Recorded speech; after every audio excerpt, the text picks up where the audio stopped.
الحمد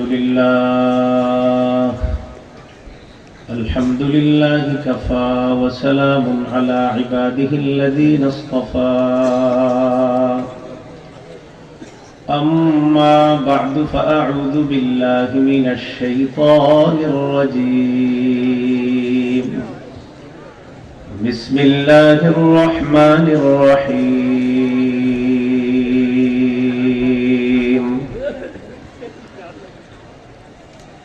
إن الله اشترى من المؤمنين أنفسهم وأموالهم بأن لهم الجنة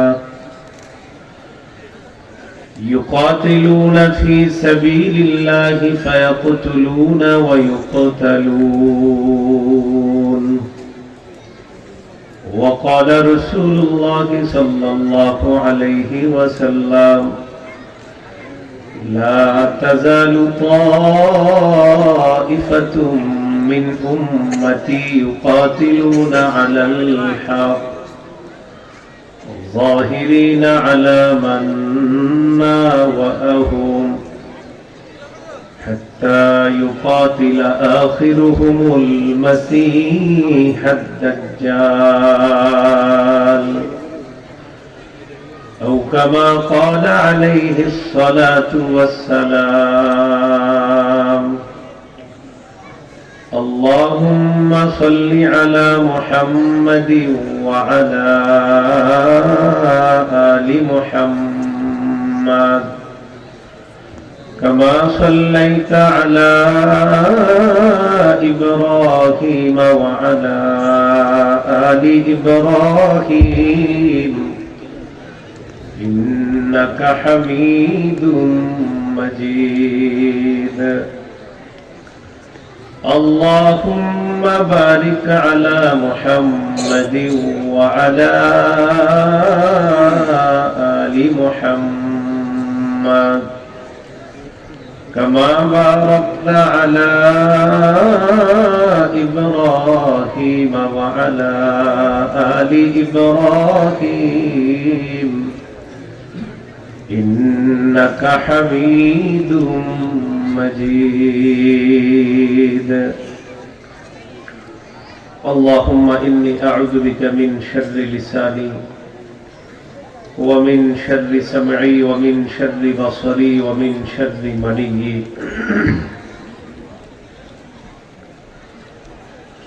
শানে রিসালাত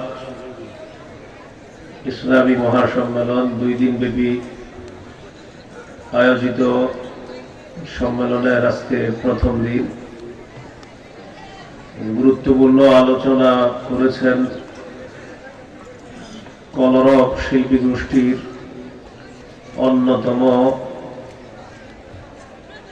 পরিচিত শিল্পী এবং শ্রদ্ধেয় আলেমে দ্বীন হযরত মাওলানা মুফতি সাঈদ আহমদ কলরব দামাত বরকাতুহুল আলিয়া আজকে মাহফিলের প্রধান অতিথির বক্তব্য দিবেন হযরত মাওলানা মুফতি শেখ হাসান জামিল হাফিজাহুল্লাহ। আল্লাহ তাআলা আমাদেরকে এই মাহফিলে উপস্থিত হওয়ার তৌফিক দান করেছেন, সকলে বলে আলহামদুলিল্লাহ। শানে রিসালাত সম্মেলনের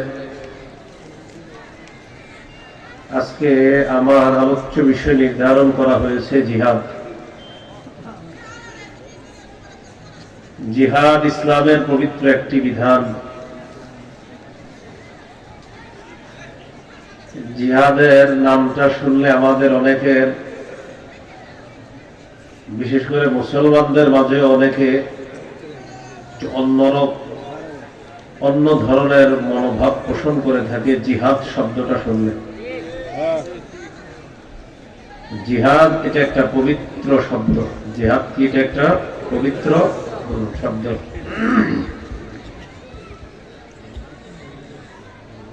এই জন্য মনে করব আমরা মনোযোগ সহকারে আমরা জিহাদের বিষয়ে কিছু কথা শুনব। সে আলোকে আমরা জিহাদের মানসিকতা যেন লালন ধারণ পালন করতে পারি আল্লাহ তৌফিক দান করেন। ভূমিকায় কয়েকটি কথা আমরা জানব। যে আয়াতে কারিমা আপনাদের সামনে তেলাওয়াত করলাম, সূরা তাওবার 111 নম্বর আয়াত। এই আয়াতটি বুঝার আগে আমরা একটু পড়াশোনা করে নিতে পারি আপোষের মধ্যে, তাহলে আলোচনাটা বোঝা সহজ হবে। বলেন, ক্রেতা, বিক্রেতা, দ্রব্য, মূল্য, বাজার। ক্রেতা, বিক্রেতা, দ্রব্য, মূল্য, বাজার। বলেন, ক্রেতা আল্লাহ, বিক্রেতা মুমিনগণ, দ্রব্য জানমাল, মূল্য জান্নাত, বাজার জিহাদের ময়দান। ক্রেতাকে, বিক্রেতা, দ্রব্য, মূল্য, বাজার জিহাদের ময়দান। সূরা তাওবার 111 নম্বর আয়াতে আল্লাহ তাআলা ঠিক এই 5টা কথাই বলছে। ইন্নাল্লাহা আশতারা মিনাল মুমিনিনা আনফুসাহুম ওয়া আমওয়ালাহুম বিআন্না লাহুমুল জান্নাহ। নিশ্চয়ই আল্লাহ ক্রয় করে নিয়েছেন। আল্লাহ হলেন ক্রেতা, মিনাল মুমিনিনা, মুমিনদের থেকে। মুমিনরা হলো বিক্রেতা। আনফুসাহুম ওয়া আমওয়ালাহুম, তাদের জানমাল, জানমাল হলো দ্রব্য। বিআন্না লাহুমুল জান্নাহ, বিনিময় মূল্য হলো আল্লাহর দেওয়া জান্নাত। ইউকাতিলুনা ফি সাবিলিল্লাহ ফায়াকতুলুনা ওয়া ইউকতালুন, তারা আল্লাহর রাস্তায় লড়াই করবে, কাফেরদেরকে হত্যা করবে, নিজেরা শহীদ হবে। এটা হলো জিহাদের ময়দান। জিহাদের ময়দান হলো বাজার। এই বাজারের বিক্রেতা হলো মুমিনগণ। মুমিনগণ বিক্রি করে তাদের জানমাল। এই জানমাল ক্রয় করেন আল্লাহ, বিনিময় মরার পর জান্নাত।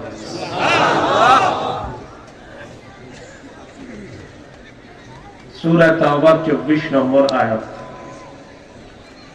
এই আয়াতে আল্লাহ তাআলা বলেন, কুল ইন কানা আবাউকুম ওয়া আবনাউকুম ওয়া ইখওয়ানুকুম ওয়া আজওয়াজুকুম ওয়া আশীরাতুকুম ওয়া আমওয়ালুন ইকতারাফতুমুহা ওয়া তিজারাতুন তাখশাউনা কাসাদাহা ومساكن ترضونها أحب إليكم من الله ورسوله وجهاد في سبيله فتربصوا حتى يأتي الله بأمره। নবী আপনি বলেন, যদি তোমাদের মা বাবা, যদি তোমাদের সন্তান, যদি তোমাদের ভাই বোন, যদি তোমাদের বিবি, যদি তোমাদের পরিবার, যদি তোমাদের সম্পদ, যদি তোমাদের ব্যবসা, যদি তোমাদের প্রিয় বাসস্থান, কয়টা কথা বলছে? আল্লাহ তাআলা বলেন, যদি এইগুলা তোমাদের কাছে আহাব্বা ইলাইকুম মিনাল্লাহ, আল্লাহর চেয়ে বেশি প্রিয় হয়, ওয়া রাসূলিহি, রাসূলের চেয়ে বেশি প্রিয় হয়, ওয়া জিহাদিন ফি সাবিলিহি, আল্লাহর রাস্তায় জিহাদ করার চাইতে যদি বেশি প্রিয় হয়, ফাতারাব্বাসু হাত্তা ইয়াতিয়াল্লাহু বিআমরি, অপেক্ষা করো, আল্লাহ তাআলা গজব নিয়ে আসার অপেক্ষা করো। নাউযুবিল্লাহ। মা বাবা, সন্তান, ভাই বোন, স্ত্রী, পরিবার, আত্মীয় স্বজন, সম্পদ, ব্যবসা, প্রিয় বাসস্থান, এইগুলার চাইতে বেশি প্রিয় হতে হবে আল্লাহ, রসুল এবং জিহাদ সবচেয়ে বেশি প্রিয় হতে হবে। তাহলে মৌলিক তিনটা প্রিয় আমাদের সবচেয়ে বেশি থাকতে হবে: এক আল্লাহ, দুই রসুল, তিন জিহাদ। যাদের মাঝে এই তিনটা গুণ থাকবে মৌলিক ভাবে, যে আপনি ভাইকে আপনি প্রাণী ইমানদার, আল্লাহকে বিশ্বাস করেন জি, রসুলকে জি, আর জিহাদ হ্যাঁ এটাও আমি করার মানসিকতা লালন করি, এই তিন বৈশিষ্ট্য একসাথে যার মধ্যে পাওয়া যাবে, আল্লাহ তাদেরকে কোরআনে প্রকৃত খাঁটি সত্যবাদী বলে ঘোষণা করছে। সূরা হুজুরাতের 15 নম্বর আয়াতে আল্লাহ বলেন, ইন্নামাল মুমিনুনা আল্লাযীনা আমানু বিল্লাহি ওয়া রাসূলিহি সুম্মা লাম ইয়ারতাবু ওয়া জাহাদু বিআমওয়ালিহিম ওয়া আনফুসিহিম ফী সাবিলিল্লাহ। প্রকৃত ঈমানদার হলো তারা যারা আল্লাহকে বিশ্বাস করে, রাসূলকে বিশ্বাস করে, যারা জান-মাল নিয়ে আল্লাহর রাস্তায় লড়াই করে। আল্লাহ বলেন, উলাইকা হুমুস সাদিকুন, তারাই প্রকৃত সত্যবাদী মুমিন বলে আমি আল্লাহ কোরআনে ঘোষণা করলাম। আল্লাহকে বিশ্বাস করা, রাসূলকে বিশ্বাস করা আর জিহাদের নিয়ত জজবাত রাখা মানে এমন ব্যবসা আপনি করা যে ব্যবসার লাভ জাহান্নাম থেকে মুক্তি পাবেন, সব গুনাহগুলা মাফ হয়ে যাবে, চিরস্থায়ী বসবাসের জান্নাত পাবেন, যেটা নিজ দিয়ে তলদেশ দিয়ে নহর সমূহ প্রবাহিত হবে, মনোভূত বাসস্থানের মালিক আল্লাহ বানায়া দিবে এবং পছন্দ অনুযায়ী আরো অসংখ্য অগণিত নিয়ামত আল্লাহ দান করবে। 28 পারা 11 নম্বর পৃষ্ঠা সূরাতুস সাফফি 10 থেকে 13 নম্বর আয়াতে আল্লাহ বলেন, ইয়া আইয়ুহাল্লাযীনা আমানু হাল আদুল্লুকুম আলা তিজারাতিন তুনজিকুম মিন আযাবিন আলীম تؤمنون بالله ورسوله وتجاهدون في سبيل الله بأموالكم وأنفسكم ذلكم خير لكم إن كنتم تعلمون। হে ঈমানদারগণ, আমি কি তোমাদেরকে এমন একটা ব্যবসার সম্পর্কে বলবো যে ব্যবসা তোমাদেরকে যন্ত্রণাদায়ক আযাব থেকে রক্ষা করবে, মুক্তি দিবে। تؤمنون بالله ورسوله وتجاهدون في سبيل الله بأموالكم وأنفسكم, তোমরা আল্লাহকে বিশ্বাস করবা, রাসূলকে বিশ্বাস করবা, জান-মাল নিয়ে আল্লাহর রাস্তায় লড়াই করবা। আল্লাহ তাআলা বলেন, যালিকুম খায়রুল লাকুম ইন কুনতুম তা'লামুন। আল্লাহ বলেন, এটাই তোমাদের জন্য কল্যাণ তোমরা যদি জানতে। ইয়াগফির লাকুম যুনুবাকুম, আল্লাহ বলেন এতে করে তোমাদের লাভ হলো তোমাদের অতীতের যত গুনাহ আছে সব গুনাহ আল্লাহ মাফ করে দিবেন। ওয়া ইউদখিলকুম জান্নাতিন তাজরি মিন তাহতিহাল আনহার, তিনি তোমাদেরকে এমন বাগান সমূহে প্রবেশ করাবেন যার তলদেশ দিয়ে নহর সমূহ প্রবাহিত হয়। ومساكن طيبة في جنات عاد, চিরস্থায়ী বসবাসের জান্নাতের মধ্যে আল্লাহ তোমাদেরকে মনোভূত বাসস্থান দান করবেন। এরপর আল্লাহ ঘোষণা করেন, যালিকাল ফাউজুল আযীম, এটাই মহান সফলতা। ওয়া উখরা তুহিব্বুনাহা, আল্লাহ বলেন তোমাদের পছন্দ অনুযায়ী আরো নিয়ামত আল্লাহ তোমাদেরকে দান করবেন। নাসরুম মিনাল্লাহ, আল্লাহর পক্ষ থেকে সাহায্য আসবে। ওয়া ফাতহুন করিব, এবং আসন্ন বিজয় আল্লাহ তোমাদেরকে দান করবেন। শেষে আল্লাহ বলেন, মুবাশশিরিল মুমিনিন, নবী আপনি মুমিনদেরকে সুসংবাদ জানায় দেন। এইগুলো জিহাদের ব্যাপারে শুরুতে একটা কথা আমরা ভূমিকা হিসাবে জানলাম। এখন বলেন, জিহাদ সবচেয়ে বেশি প্রিয় হতে হবে, আল্লাহ বেশি প্রিয় হতে হবে, রাসূল বেশি প্রিয় হতে হবে, জিহাদ বেশি প্রিয় হতে হবে। এখন জিহাদের নিয়ত আছে কাদের কাছে? ইনশাআল্লাহ। সবার আছে ইনশাআল্লাহ। জিহাদের নিয়ত না থাকলে মুনাফিকি মৃত্যু হবে। সহিহ মুসলিমের বর্ণনা 1910 নম্বর হাদিস 1910 قال رسول الله صلى الله عليه وسلم من مات ولم يغزو ولم يحدث به نفسه مات على شعبة من نفاق। কোন ব্যক্তি মৃত্যুবরণ করলো আর জিহাদ করলো না অথবা জিহাদের সংকল্প করলো না, সে মুনাফিকি মৃত্যুবরণ করলো। তাহলে আমাদের দেশে বিজ্ঞ মুফতি সাহেবরা কখনো যদি জিহাদের ব্যাপারে ফতোয়া দেয়, আমরা সকলে তৈরি আছি ইনশাআল্লাহ। দ্বিতীয় কথা, জিহাদের গুরুত্ব। আল্লাহ তাআলা জিহাদের ব্যাপারে হুকুম করেছেন সূরা তাওবার 36 নম্বর আয়াতে। আল্লাহ বলেন, কাতিলুল মুশরিকিনা কাফা, তোমরা মুশরিকদের বিরুদ্ধে লড়াই করো। কমায় দেন এই মাইক্রোফোনের আওয়াজ একটু কমায় দেন, একটু কমানো। আল্লাহ বললেন তোমরা মুশরিকদের বিরুদ্ধে লড়াই করো, লড়াই করো। এটা আল্লাহর হুকুম। জিহাদ করা রাসূলুল্লাহ সাল্লাল্লাহু আলাইহি সাল্লামের হুকুম। আবু দাউদের হাদিস 2504 নম্বর হাদিস 2504 قال رسول الله صلى الله عليه وسلم جاهدوا المشركين بأموالكم وأنفسكم وألسنتكم। রাসূলুল্লাহ সাল্লাল্লাহু আলাইহি সাল্লাম বলেন, তোমরা তোমাদের জান দিয়ে, মাল দিয়ে এবং জবান দিয়ে মুশরিকদের বিরুদ্ধে লড়াই করো। জান, মাল এবং জবান। ফিলিস্তিনের মুজাহিদ সহ সারা পৃথিবীতে যত এলাকায় মুজাহিদ আছে, মুসলমান হিসাবে আমাদের দায়িত্ব কর্তব্য সেই মুজাহিদদেরকে সহযোগিতা পাঠানো, তাদের জন্য সাহায্য সহযোগিতা পাঠানো। জান দিয়ে জিহাদ করার নিয়ত রাখা, কোনদিন যদি ফতোয়া দেয় উলামায়ে কেরাম, তো জান দিয়ে জিহাদের নিয়ত আছে। আরেকটা হলো জবান দিয়ে মুশরিকদের বিরুদ্ধে লড়াই করা। যেমন আমাদের বাংলাদেশে 90% বেশি মুসলমান, গুটি কিছু সামান্য মুশরিকরা মাঝে মাঝে এমন ভাবে মাথাচাড়া দিত, বিশেষ করে বিগত কিছু আমলে মুসলিম রূপী কিছু মুনাফিক মার্কা শয়তানদের ছত্র ছায়ায় গুটি কিছু মুশরিক মুসলমানদেরকে চোখ রাঙায় কথা বলছে।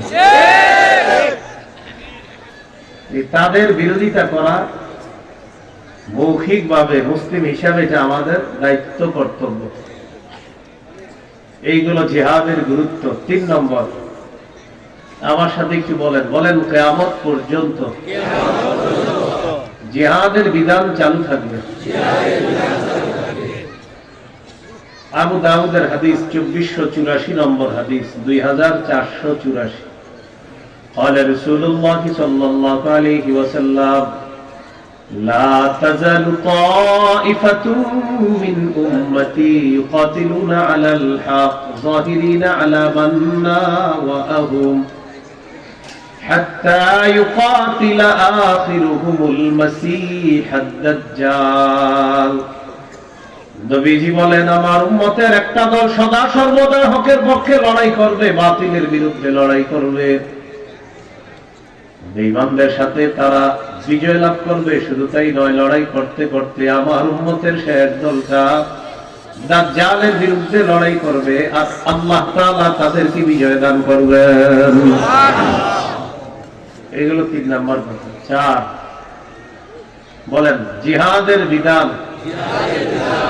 কোন জালেমের জুলুম, কোন বিচারকের রায় জিহাদের বিধান বাতিল করতে পারবে না। নবী বলেন, ওয়াল জিহাদু মাযিন মুনযু বাসানি আল্লাহ ইলা আন ইউকাতিলা আখির উম্মতি আদ-দাজ্জাল। নবীজি বলেন, আমাকে আল্লাহ তাআলা যেদিন থেকে নবী বানিয়েছেন সেদিন থেকে জিহাদের বিধান চালু, কিয়ামত পর্যন্ত থাকবে। শুধু তাই নয়, আমার উম্মতের শেষ দলটা দাজ্জালের বিরুদ্ধে লড়াই করা পর্যন্ত জিহাদের বিধান চালু থাকবে, এই জিহাদের বিধান বাতিল হবে না। হাদিসের শেষে নবী বলেন, লা ইউবতিলুহু জাওরু জাইরিন ওয়ালা আদলু আদিল। কোন জালেমের জুলুম, কোন বিচারকের রায় জিহাদের বিধান বাতিল করতে পারবে না। বিশেষ করে 90 ভাগের বেশি মুসলমান আমাদের এই দেশের মধ্যে পবিত্র জিহাদের এই বিধান, এটা নিয়ে যদি কোনো উল্টাপাল্টা কথা অথবা কোনো বিচার ব্যবস্থায় কোনো ঝামেলা হয়, আর যদি কেউ বলে জিহাদ নিষিদ্ধ, মুসলমানরা পাল্টা বলবে, যে বলবে জিহাদ নিষিদ্ধ আমাদের দেশ থেকে সেই নিষিদ্ধ। এটা আসলে ঠিক, এটা রেডিমেড ঠিক না, কিন্তু আসলে ঠিক, রেডিমেড ঠিক বুঝেছি ভাই। মাহফিলে আমরা হুদাই ঠিক করি অনেক সময়, এটা কিন্তু বাস্তবেই ঠিক। জিহাদের বিধান কোন জালেমের জুলুম বাতিল করতে পারবে না, কোন বিচারকের রায় বাতিল করতে পারবে না। কোন বিচারক যদি জিহাদের বিরুদ্ধে সিদ্ধান্ত দেয়, রায় দেয়, আর সেটা যদি আমাদের দেশে হয়, আমরা তাকে নিষিদ্ধ করে দিব ইনশাআল্লাহ। এইগুলো 4 নম্বর কথা। 5, জিহাদের ফজিলত। সহিহ বুখারীর বর্ণনা 3123 নম্বর হাদিস। عن أبي هريرة رضي الله تعالى عنه قال قال رسول الله صلى الله عليه وسلم تكفل الله لمن جاهد في سبيل الله لا يخرجه إلا الجهاد في سبيله وتصديق كلماته بأن يدخله الجنة أو يرجعه إلى مسكنه الذي خرج منه مع ما نال من أجر أو غنيمة। কোন ব্যক্তি জিহাদের উদ্দেশ্যে বের হয়েছে, তার নিয়ত আল্লাহর রাস্তায় জিহাদ করবে আল্লাহকে খুশি করার জন্য, আর জিহাদের যে পুরস্কার আল্লাহ ঘোষণা করছে এগুলোও সে বিশ্বাস করে। এই ব্যক্তির ব্যাপারে আল্লাহ দায়িত্ব নিয়ে নেয়, হয়তো তাকে শহীদ বানিয়ে জান্নাতে পৌঁছায়া দিবেন, না হয় আল্লাহ তাআলা দায়িত্ব নেয় তাকে গাজী বানিয়ে প্রচুর গনিমতের মাল সম্পদ সহ তার ঘরে তাকে আল্লাহ পৌঁছায়া দিবেন। সহিহ মুসলিমের বর্ণনা 1878 নম্বর হাদিস, 1878। এই হাদিসটা শোনার আগে বুঝেন, দেখেন আল্লাহু আকবার। আমি নামাজে দাঁড়াই না, আমি রোজাদার, আমি নামাজ পড়তেছি, আমি অবিরত কোরআন তেলাওয়াত করতেছি। তার মানে ক্লান্তিহীন নামাজ, ক্লান্তিহীন রোজা, ক্লান্তিহীন কোরআন তেলাওয়াত। এই ব্যক্তির যে পরিমাণ সওয়াব, যে কোরআন তেলাওয়াত করতেছে, নামাজ পড়তেছে, রোজা রাখতেছে, কোনো ক্লান্ত হয় না, তার যেমন সওয়াব। রাসূলুল্লাহ সাল্লাল্লাহু আলাইহি সাল্লাম বলেন, মাসালুল মুজাহিদি ফি সাবিলিল্লাহ কামাসালিস সাইমিল কাইমিল কানিতি বিআয়াতিল্লাহ لا يفتر من صلاة ولا صيام حتى يرجع المجاهد في سبيل الله।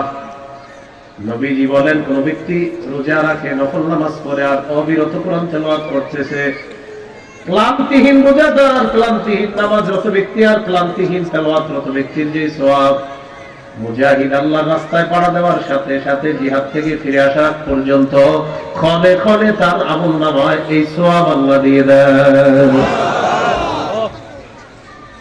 আল্লাহ আমাদেরকে জিহাদের মানসিকতা সর্বদা যেন জিহাদের নিয়ত রাখতে পারি, আল্লাহ তৌফিক দান করেন। তিরমিজির হাদিস 1655 নম্বর হাদিস। এই হাদিসের বর্ণনাকারী আবু হুরায়রা রাদিয়াল্লাহু তাআলা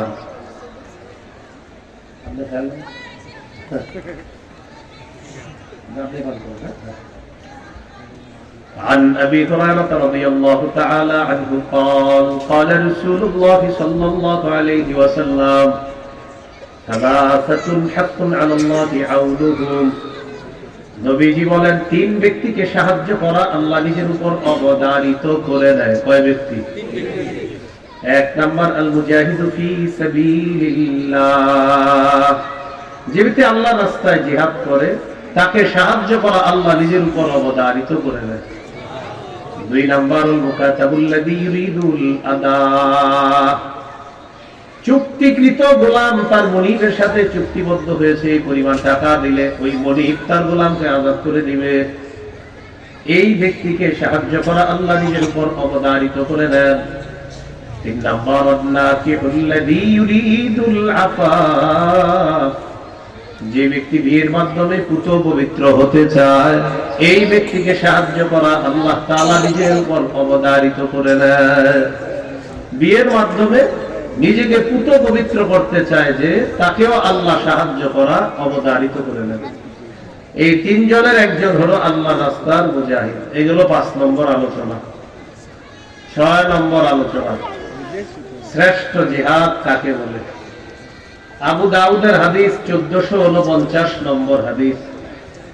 এই হাদিসের বর্ণনাকারী আব্দুল্লাহ ইবনে হুবশিগিল খাসআমি রাদিয়াল্লাহু তাআলা তিনি বলেন, আন্না রাসূলুল্লাহ সাল্লাল্লাহু আলাইহি ওয়াসাল্লাম সুইলা আইয়ুল আমালি আফযাল, নবীকে প্রশ্ন করা হলো, ইয়া রাসূলুল্লাহ, আল্লাহর কাছে সবচেয়ে মর্যাদাপূর্ণ আমল কোনটি আপনার কাছে জানতে চাই।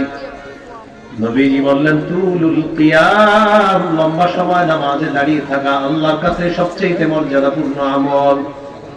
লম্বা সময় নামাজে দাঁড়িয়ে থাকা, এই জন্য 4 রাকাত সুন্নত 2 মিনিট।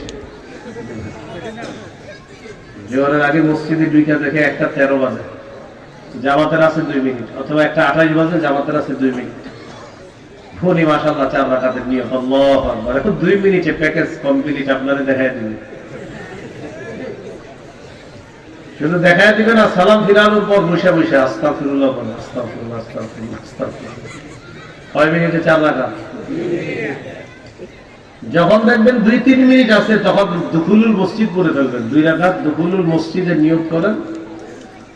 আপনি এটা বলেন, একটা মৃত সুন্নতকে আপনি জিন্দা করেন। একদিক দিয়ে অনেক সওয়াব পাবেন, আরেক দিক দিয়ে মৃত সুন্নাহ জিন্দা করার সওয়াব আল্লাহ আপনাকে দান করবেন। 2টা ডাবল সওয়াব আল্লাহ দান। নবীকে প্রশ্ন করলেন, ইয়া রাসূলুল্লাহ, আল্লাহর কাছে সবচেয়ে মর্যাদাপূর্ণ আমল কোনটি? নবীজি বললেন, তুলুল কিয়াম, লম্বা সময় নামাজে দাঁড়িয়ে থাকা। কিলা ফাইয়ুস সাদাকাতি আফযাল ইয়া রাসূলুল্লাহ, হুজুর আল্লাহর কাছে সবচেয়ে মর্যাদাপূর্ণ সদকা কোনটি? নবীজি বললেন, জাহদুল মুকিল্লি, কোন মানুষ কষ্ট করে উপার্জন করে, এই কষ্টার্জিত উপার্জন, রিকশা চালাইছেন, 500 টাকা ইনকাম হয়েছে, এখান থেকে 5 টাকা সদকা করছেন। নবীজি বলেন, এই সদকা আল্লাহর কাছে শ্রেষ্ঠ সদকা বলে গণ্য হয়। কিলা ফাইয়ুল হিজরাতি আফযালু ইয়া রাসূলুল্লাহ, ইয়া রাসূলুল্লাহ, আল্লাহর কাছে সবচেয়ে মর্যাদাপূর্ণ হিজরত কোনটি আপনার কাছে জানতে চাই। নবীজি বললেন, মান হাজারা মা হারামাল্লাহু আলাইহি, কোন ব্যক্তি নিষিদ্ধ জিনিস থেকে বেঁচে থাকা, এটা আল্লাহর কাছে সবচেয়ে শ্রেষ্ঠ হিজরত। কিলা ফাইয়ুল জিহাদি আফযালু ইয়া রাসূলুল্লাহ, হুজুর আল্লাহর কাছে সবচেয়ে শ্রেষ্ঠ জিহাদ কোনটা? নবীজি বললেন, মান জাহাদাল মুশরিকিনা বিমালিহি ওয়া নাফসিহি, যে ব্যক্তি নিজের জান মাল নিয়ে মুশরিকদের বিরুদ্ধে লড়াই করে, এই জিহাদ আল্লাহর কাছে শ্রেষ্ঠ জিহাদ বলে গণ্য হয়ে যায়। জান মাল নিয়ে মুশরিকদের বিরুদ্ধে যে লড়াই করে, এটা শ্রেষ্ঠ জিহাদ। কিলা ফাইয়ুল কতলি আশরাফু ইয়া রাসূলুল্লাহ, ইয়া রাসূলুল্লাহ, জিহাদের ময়দানে যাওয়ার পর কাফেররা যাদেরকে হত্যা করে শহীদ করে দেয়, শহীদদের মধ্যে শ্রেষ্ঠ হত্যা কোনটা, শ্রেষ্ঠ শহীদ কোনটা? নবীজি বললেন, মান উহরিকা দামুহু ওয়া উকিরা জাওয়াদু, যে ব্যক্তিকে শহীদ করা হয়েছে এবং তার বাহনটাকেও শহীদ করা হয়েছে, অর্থাৎ বাহন সহ যদি শহীদ করা হয়, এই শাহাদাতটা আল্লাহর কাছে সবচেয়ে মর্যাদাপূর্ণ শাহাদাত হিসেবে গণ্য হয়। এই যুগে আপনি জিহাদে গেছেন, মনে করেন প্লেন নিয়ে কিনে, এটা আপনার বাহন। আপনি গাড়ি নিয়ে গেছেন, এটা আপনার বাহন। এটা সহ আপনাকে যদি শহীদ করা হয়, এটা শ্রেষ্ঠ শাহাদাতের মর্যাদা লাভ করবে। তাহলে শ্রেষ্ঠ জিহাদ, এই হাদিসে বললেন, মুশরিকদের বিরুদ্ধে লড়াই করা সবচেয়ে ফজিলতপূর্ণ জিহাদ বললেন রাসূলুল্লাহ সাল্লাল্লাহু আলাইহি ওয়াসাল্লাম। 7 নাম্বার, জিহাদের ময়দানে আঘাতপ্রাপ্ত হওয়া। তিরমিজির হাদিস, 1656 নম্বর হাদিস। عن أبي هريرة رضي الله تعالى عنه قال قال رسول الله صلى الله عليه وسلم لا يكلم أحد في سبيل الله والله أعلم بمن يكلم في سبيله إلا جاء يوم القيامة واللون لون الدم والريح ريح المسك নবীজি বলেন কোন ব্যক্তি জিহাদের ময়দানে গিয়ে যদি আঘাতপ্রাপ্ত হয়, আর কে আঘাতপ্রাপ্ত হবে এটা আল্লাহ তাআলা ভালো জানেন। কিয়ামতের ময়দানে এমন অবস্থায় উঠবে তার রং হবে রক্তের রং, আর তার আঘাতের জায়গা থেকে মেশক আম্বরের ঘ্রাণ বের হবে। কোন ব্যক্তি জিহাদের ময়দানে আঘাতপ্রাপ্ত হয়েছে, এই আঘাতের কারণে কিয়ামতের মাঠে তার রং হবে রক্তের রং, আর তার ক্ষত স্থান থেকে মেশক আম্বরের ঘ্রাণ বের হবে। 7 নাম্বার জিহাদের ময়দানে শহীদ হওয়া। বলেন কি হওয়া?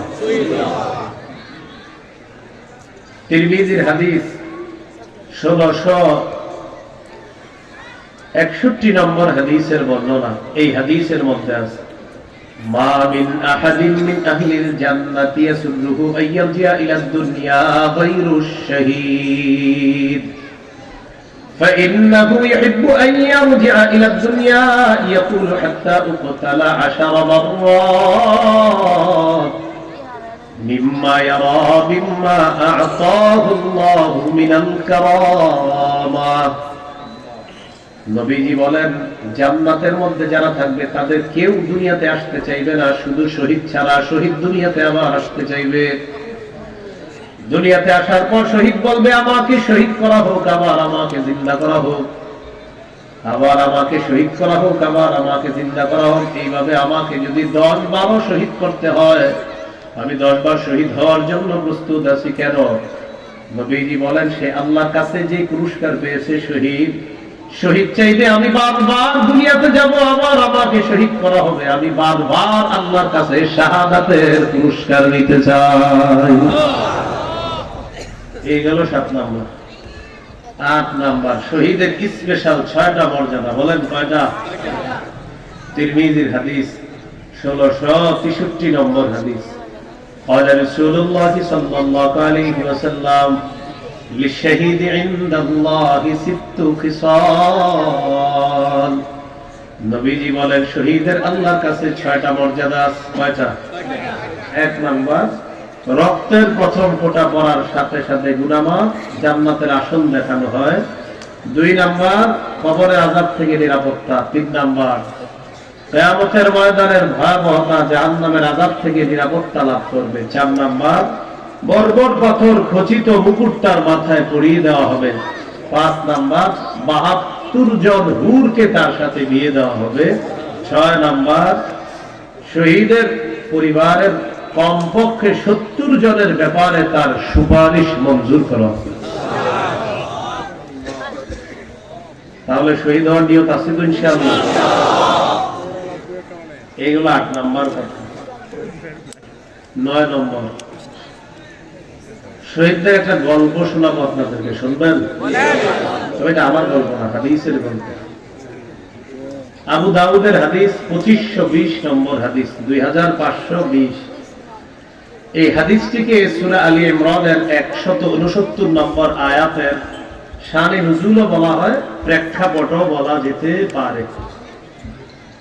عن عبد الله بن عباس رضي الله تعالى عنهما قال لما أصيب إخوانكم بأحد جعل الله أرواحهم في جوف طير خضر। নবীজি বলেন তোমাদের ভাইরা উহুদের যুদ্ধে যখন শহীদ হয় তাদের আত্মাগুলো আল্লাহ তাআলা সবুজ পাখির পেটের মধ্যে দিয়ে দিয়েছে। সবুজ পাখির পেটের মধ্যে উহুদের শহীদদের আত্মা আল্লাহ তাআলা দিয়ে দিলেন। তারিদু আনহারুল জান্নাতি ওয়া তাকুলু মিন সিমারিহা ওয়া তা'ওয়ি ইলা কানাদিল মুআল্লাকাতিন ফি যিল্লিল আরশা।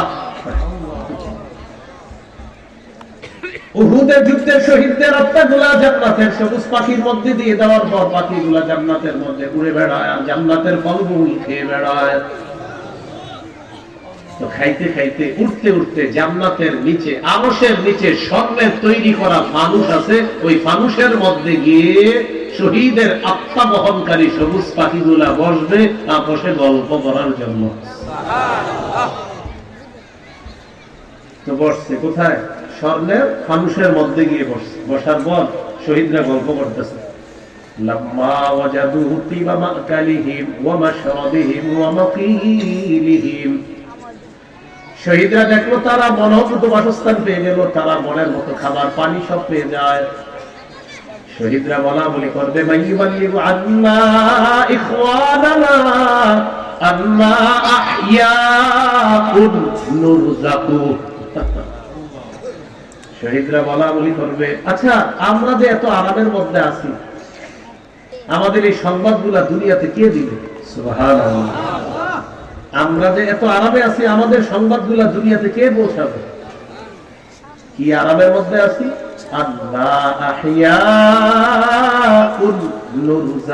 আমরা জীবিত, আমাদেরকে আল্লাহর পক্ষ থেকে রিজিক দেওয়া হচ্ছে, এটা দুনিয়ার মাসে যারা আছে আমার ভাইয়েরা তাদেরকে কে জানাবে? তাহলে শহীদরা বলতেছে আমরা যে জীবিত আছি, আমাদেরকে যে রিজিক দেওয়া হচ্ছে, মাইয়ুবাল্লিগু কে পৌঁছাবে?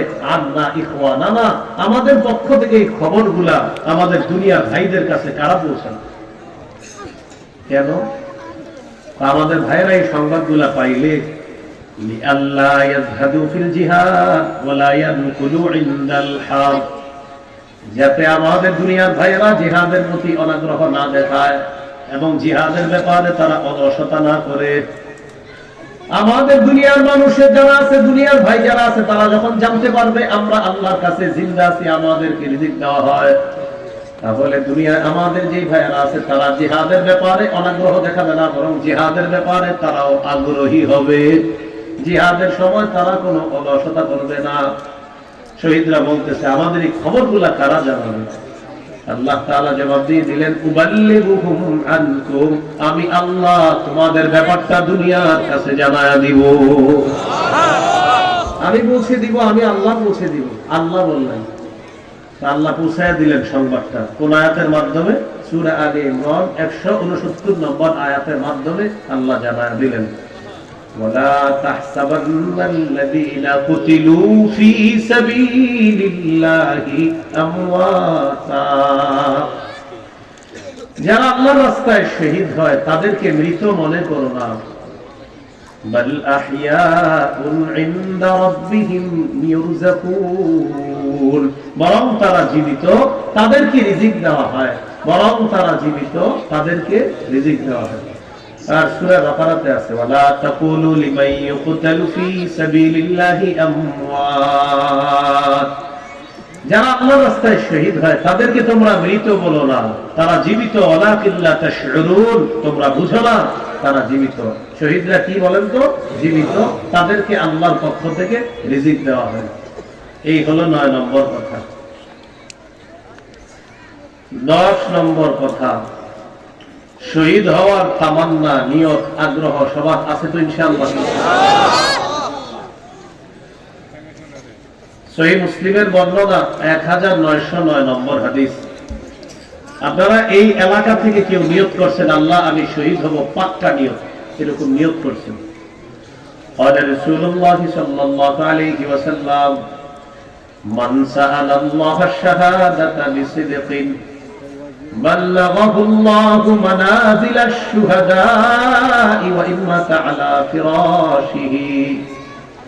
কোন ব্যক্তি যদি শহীদ হওয়ার নিয়ত করে দিল থেকে, সে যদি তার ঘরের বিছানায়ও মারা যায়, আল্লাহ তাকে শহীদদের মর্যাদায় পৌঁছায় দিল।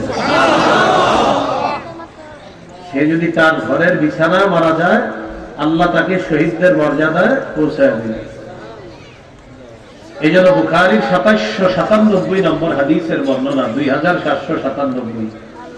قال رسول الله صلى الله عليه وسلم, নবীজি বলেন, ওয়াল্লাযী নাফসি বিয়াদিহি লাওয়াদিতু আন্নী উকতালু ফী সাবিলিল্লাহ সুম্মা উহইয়া সুম্মা উকতাল সুম্মা উহইয়া সুম্মা উকতাল সুম্মা উহইয়া সুম্মা উকতাল সুম্মা উহইয়া নবীজি বলেন আল্লাহর কসম আমার মধ্যে আমাকে শহীদ করা হবে, আবার আমাকে জিন্দা করা হবে, আবার আমাকে শহীদ করা হবে, আবার আমাকে জিন্দা করা হবে, আবার আমাকে শহীদ করা হবে, আবার আমাকে জিন্দা করা হবে, আবার আমাকে শহীদ করা হবে, আবার আমাকে জিন্দা করা হবে। হাদিস দ্বারা বোঝা যায় নবী বুঝাইতে চায় আমাকে যতবার শহীদ করা হবে আমি চাই ততবার আবার জিন্দা করা হোক, আবার আল্লাহর রাস্তায় আমাকে শহীদ করা হোক।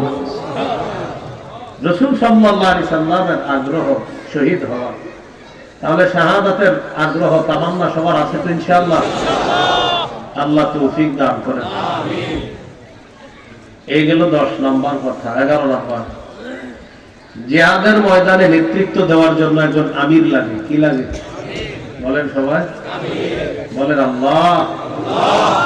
আমাদের দেশে একজন ন্যায়পরায়ণ পুরুষ শাসক দিয়ে দেন, যেই শাসক দেশ পরিচালনা করার পাশাপাশি জিহাদেও নেতৃত্ব দিবে। অতএব কিয়ামতের আগে আমাদের দেশে আর কোন নারী শাসক চাই না।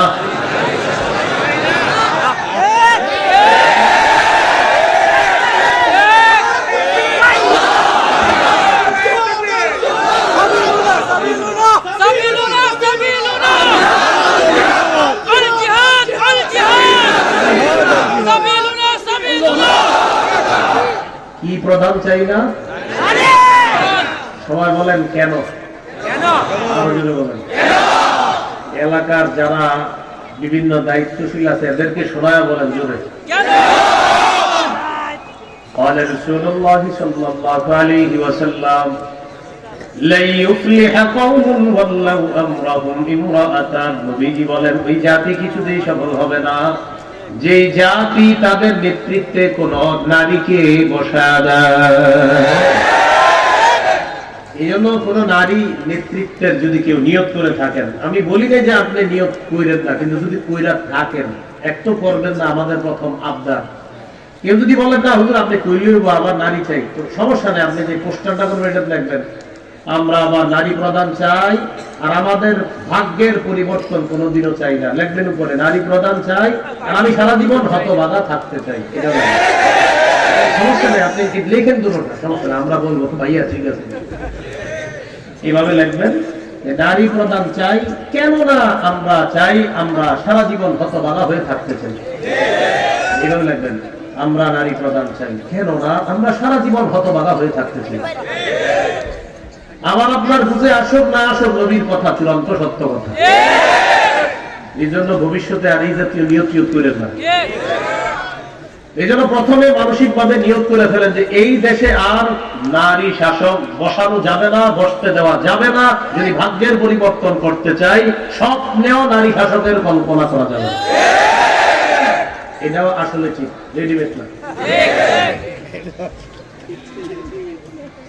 একজন পুরুষ শাসক ন্যায়পরায়ণ, এটা জরুরি। ন্যায়পরায়ণ পুরুষ শাসকের মৌলিক 4টা কাজ। কয়টা? 4টা। সূরা হজের 41 নম্বর আয়াতে আল্লাহ বলেন আল্লাযীনা ইম্মাক্কান্নাহুম ফিল আরদি আকামুস সালাত ওয়া আতাউয যাকাতা ওয়া আমারু বিল মা'রুফি ওয়া নাহাউ আনিল মুনকার।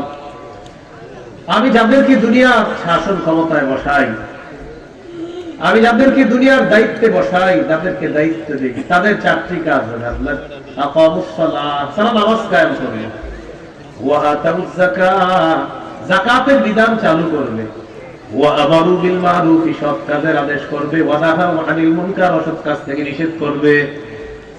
এই 4 গুণওয়ালা একজন পুরুষ শাসক আল্লাহর কাছে আমরা চাই। এবং আমাদের দেশের ইসলামী মাইন্ডের যারা আছে তাদের কাছে আমাদের আবদার থাকবে, বিশেষ করে ইসলামী সিয়াসত যারা করতেছে তারা যেন আমাদের এই দেশে খেলাফতের স্বপ্ন পূরণ করে সামনের দিকে আগায়। কেননা খেলাফত ছাড়া মুসলিম জাতির ভাগ্য চূড়ান্ত পরিবর্তন হবে না, হতে পারে না, কঠিন কালেও সম্ভব না। খেলাফত ব্যবস্থা সেটা ফিরিয়ে আনার জন্য যারা ইসলামী সিয়াসত করতেছে তাদের উচিত তারা এই দিকে এগিয়ে যাওয়া, ইসলামী খেলাফতের স্বপ্ন দেখা। আল্লাহ কথাগুলা বুঝে শুনে মনে রাখার তৌফিক দান করেন। তো একজন ন্যায়পরায়ণ শাসক তাকে দরকার। সূরা নিসা 59 নম্বর আয়াতে আল্লাহ বলেন, ইয়া আইয়ুহাল্লাযীনা আমানু আতিউল্লাহ ওয়া আতিউর রাসূল ওয়া উলিল আমরি মিনকুম। হে ঈমানদারগণ, তোমরা আল্লাহর ইতাআত করো, আনুগত্য করো, রাসূলের ইতাআত করো, আনুগত্য করো, তোমাদের মধ্যে যারা শাসক দায়িত্বশীল তাদের আনুগত্য করো। এখানে শাসক দ্বারা উদ্দেশ্য দেশের শাসক, আমির, দাওয়াত ও তাবলীগের আমির, বিভিন্ন কাজের আমির, তাদেরকে ইতাআত করা, আনুগত্য করা। তবে কয়েকটা কথা মনে রাখা, আমার সাথে বলেন, আল্লাহর আনুগত্য নিঃশর্ত ভাবে করতে হবে। রাসূলের আনুগত্য আল্লাহর হুকুমে নিঃশর্ত ভাবে করতে হবে। দুইটার পার্থক্যটা বুঝেন। বলেন, আল্লাহর আনুগত্য নিঃশর্ত ভাবে করতে হবে, রাসূলের আনুগত্য আল্লাহর হুকুমে নিঃশর্ত ভাবে করতে হবে। আমিরের, শাসকের, দায়িত্বশীলের আনুগত্য নিঃশর্ত ভাবে করা যাবে না।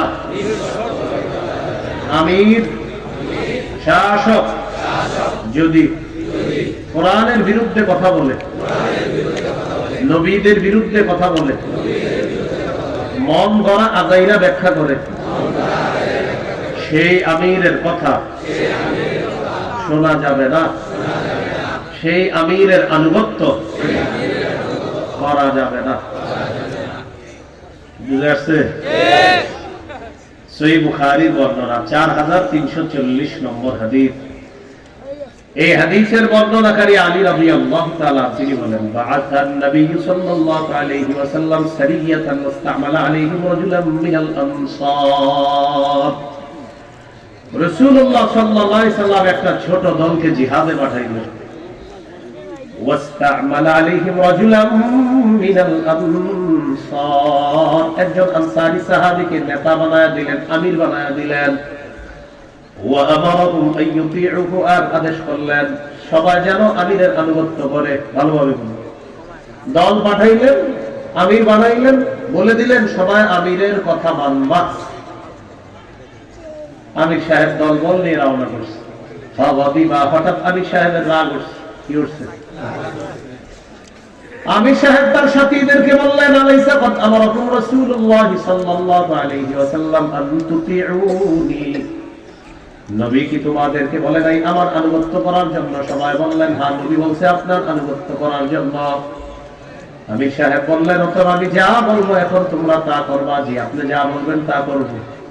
আমির সাহেব বললেন, ইজমাউলি হাতাবা, তোমরা আমার জন্য লাকড়ি সংগ্রহ করে নিয়ে আসো। কি ফাজামাউলা, তারা লাকড়ি সংগ্রহ করে আনছে। আনার পর আমির সাহেব বললেন, আউকিদুহা নারা, লাকড়ির মধ্যে আগুন লাগা দাও। তারা লাকড়িগুলাকে আগুনে জ্বালিয়ে দেয়, লাকড়ির মধ্যে আগুন ধরিয়ে দেয়, আগুন দাও দাও করে জ্বলতেছে। এবার আমির সাহেব বললেন, উদখুলুহা, এই আগুনের মধ্যে তোমরা ঝাঁপ দাও, আগুনের মধ্যে তোমরা প্রবেশ করো। লাকড়ি আনো, আনছে, আগুন জ্বালাও, জ্বালিয়েছে। 3 নম্বর হুকুম, আগুনে ঝাঁপ দাও। তাহলে লাকড়ি আনার হুকুম পালন করছে, আগুন জ্বালানোর হুকুম পালন করছে, আগুনে ঝাঁপ দাও। ফাহাম্মু, সাহাবায়ে কেরাম রেডি হয়ে গেছে, আগুনে ঝাঁপ দিলেন। আল্লাহু আকবার। মানসিক ভাবে তৈরি হয়ে গেছে আমিরের কথা মানার জন্য আগুনে ঝাঁপ দিতে। আল্লাহু আকবার। নাকি শোনেন, যখন তারা ঝাঁপ দিবে, এই জন্য আল্লাহু আকবার আসলে এটা অনেকেই বলে, কারণ এই ঘটনা এতটুকু শোনায় অনেকে আল্লাহু আকবার বলানো হয়, কিন্তু পরে আরেকটু আছে। এই ঘটনাটা বলানোর পর অনেকগুলো বলানো হয় আল্লাহু আকবার বলার জন্য, কিন্তু ঘটনা আরেকটু রয়ে গেছে। আমির সাহেব বললেন, আগুনে ঝাঁপ দাও। ফাহাম্মু, তারা সবাই মানসিক ভাবে তৈরি, আগুনে ঝাঁপ দিবে। ফাজাআলা ইউমসিকু বাদুহুম বাদ, একজন আরেকজনকে এইভাবে ধরতেছে, এইভাবে খোঁচাইতেছে, এই আসলে ঝাঁপ দিব, মানে আমি সাহেব বলতে ঝাঁপ দাও, তারা রেডি ঝাঁপ দিবে। একজন আরেকজনকে এইভাবে মানে আপনার টাচ করে বলতেছে আসলে কি ঝাঁপ দিব, একজন আরেকজনকে বলতেছে। আমরা আগুন থেকে পালিয়ে এসেছি বাঁচার জন্য, রসুলের কাছে এসেছি, আগুন থেকে বাঁচার জন্য আমরা পালিয়ে এসেছি আল্লাহ রসুলের কাছে। এর মানে হলো জাহান্নামে যেন যাওয়া না লাগে, তাই মুসলমান হয়েছি। সেই নবী আমাদেরকে বলবে আমিরের কথা মানতে গিয়ে আগুনে ঝাঁপ দিতে, ব্যাপারটা কেমন জানে মনে হচ্ছে। তো সাহাবীরা ঝাঁপ দিবে দেয় না, ঝাঁপ দিবে দেয় না। ইতিমধ্যে হাত্তা ফামাদাতিন নার, আগুন নিভে গেছে। বলেন আলহামদুলিল্লাহ। আমির সাহেবের রাগও ঠান্ডা হয়ে গেছে। বলেন আলহামদুলিল্লাহ। শুধু আমাদের হযরত জিতটা 10-12 বছর হয়ে গেল, এখনো ঠান্ডা হইল না। এটা কি ঠিক? এমনি বললাম তো আপনার আমির সাহেবের রাগ ঠান্ডা, আগুনও ঠান্ডা। এই ঘটনা রাসূল সাল্লাল্লাহু আলাইহি সাল্লামের কাছে গিয়েছে। রাসূলুল্লাহ সাল্লাল্লাহু আলাইহি সাল্লাম বললেন সর্বনাশ, লাউ দাখালুহা মা খারাজু মিনহা ইলা ইয়াউমিল কিয়ামা। তারা যদি আমিরের কথায় আগুনে ঝাঁপ দিত, কিয়ামত পর্যন্ত আগুন থেকে তারা বের হতে পারত না। হাদিসের শেষে নবী বলেন ইন্নামাত তাআতু ফিল মারুফ, আমিরের কথা মানতে হবে শুধু ন্যায়সঙ্গত কথা কাজে। আল্লাহর নাফরমানি হয় এমন কথা কাজে আমিরের আনুগত্য করা যাবে না। লা তাআতা লিমাখলুকিন ফি মাসিয়াতিল খালিক, আল্লাহর নাফরমানি হয় এমন কোন কথা কাজ, এটা যদি আমির বলে সেই আমিরের কথা শোনা যাবে না, সেই আমিরকে মানা যাবে না। অতএব কোন আমির যদি কোরআন সুন্নাহর বিরোধী কোনো কথা বলে, আর যদি তার অনুসারী যারা আছে তারা বলে না না বলে নাই, উলামায়ে কেরাম যদি বলে না সে বলছে কোরআন সুন্নাহর বিরুদ্ধে কথা, এই কথাগুলা লাখ লাখ আলেমের কথা মেনে নেওয়া এটা জাতির সৌভাগ্যের লক্ষণ, মেনে না নেওয়া এটা চূড়ান্ত পথভ্রষ্টতার লক্ষণ। এই জন্য এটা মেনে নিত। ওলামায়ে কেরাম বলছে বাস এটাই আমরা মানতে হবে। আমি আপনাদের সামনে এতক্ষণ বয়ান দিলাম, স্টেজে অনেক ওলামায়ে কেরাম বয়ান করেছে। আমি যাওয়ার পরে একজনে বললো হুজুর আপনি হাদিসের এই জায়গা ভুল করছেন। তা আমি যদি দেখি ভুল তো বাস ভুল, তো ভুল আমার কি ভুল হইতে পারে না? তা আমি আপনাদের আরেক মাহফিলে বলে দিলাম ভাই আমার ওই জায়গায় ভুল হয়েছে, এবং আমি তো আপনাদের সাহস করে বলি আমার যে কেউ আমার ভুল ধরান, আমি আজকে পুরো ভুল ধরান আমি আপনাদের এলাকায় আরেক মাহফিলে বলবো ভাই আপনাদের হাজার হাজার মানুষের সামনে আমি ভুল করছি, এটা ভুল আমার। ভুল আমার আব্বা করলেও ভুল, আমি করলেও ভুল, ভুল ভুল যে কোনো ভুল, বাস ভুল ভুলের উপর অটল থাকা এটা হলো খারাপ। ওলামায়ে কেরাম যদি বলে ভুল, প্রথম কথা ওলামায়ে কেরাম বলছে ভুল, তখন একদল বললো না কোনো ভুল নাই, আবার বই লেখলো আসলে ভুলগুলা কি ভুল, মানে মেনে নিছে এটি যে ভুল, কিন্তু এটা প্রমাণ করবে ভুল না, তো এই বই লেখা দরকার কি? প্রথম কথা দেখেন, প্রথম কথা কি না উনি কোনো এগুলা বলেই নাই। প্রথম কথা হলো একজনের ব্যাপারে ওলামায়ে কেরাম বলছে যে এই ভুলগুলা তিনি বলেছেন, তো জনগণ বলতেছে না এগুলা তিনি বলেই নাই। আচ্ছা ঠিক আছে বলে নাই, এটা একটা কথা। আরেক দল বই বাইট করলো তার ভুলগুলো কি আসলে ভুল, মানে ওই কথাগুলো সঠিক, আলেম যাদের বলছে ভুলগুলা ভুল, কিন্তু এখন এই ভুলটারে সঠিক প্রমাণ করতেছে আরেক দল। এখন বলেন আমরা আপনাকে দুই দলের কাটটা মানব, মানে অনুসারীদের মধ্যে কয় দল? একদল বলে উনি কোনো এগুলা বলেই নাই, আরেক দল বলতেছে না বলছে কিন্তু আসলে কি এগুলা ভুল, এখন আপনারাই কোনটা মানবেন? তো এই হলো একটা পরিস্থিতি। এই জন্য আমির যদি ভুল করে সে আমিরের কথা শোনা যাবে না, মানা যাবে না, তিনি যত বড়ই হোক। তাই আগামী 31শে জানুয়ারি 1-2 ফেব্রুয়ারি ওলামায়ে কেরামের নেতৃত্বে কোন কথা ছাড়া ইনশাআল্লাহ আমরা টঙ্গীর ময়দানে উপস্থিত হব ইনশাআল্লাহ। এই সময় রাজি আছেন তো ইনশাআল্লাহ? কিশোরগঞ্জের ওলামায়ে কেরামের নেতৃত্বে আমরা ইনশাআল্লাহ সেখানে যাব ইনশাআল্লাহ। আল্লাহ কবুল করেন। তাহলে খুব মন দিয়ে শোনেন, ক্রেতাকে ক্রেতা, বিক্রেতা, দ্রব্য, মূল্য, বাজার, আবার ক্রেতা, বিক্রেতা, দ্রব্য, মূল্য, বাজার। জিহাদ করা কার হুকুম? আল্লাহর হুকুম, নবীর হুকুম। আর জিহাদের নিয়ত আমাদের দেশের আলেমরা যদি বিজ্ঞ মুফতি সাহেবরা ফতোয়া দেয়, তাহলে জিহাদ এবং শহীদ হওয়ার নিয়ত আমাদের সকলের আছে ইনশাআল্লাহ। আল্লাহ আমাদের সকলকে জিহাদ বিষয়ে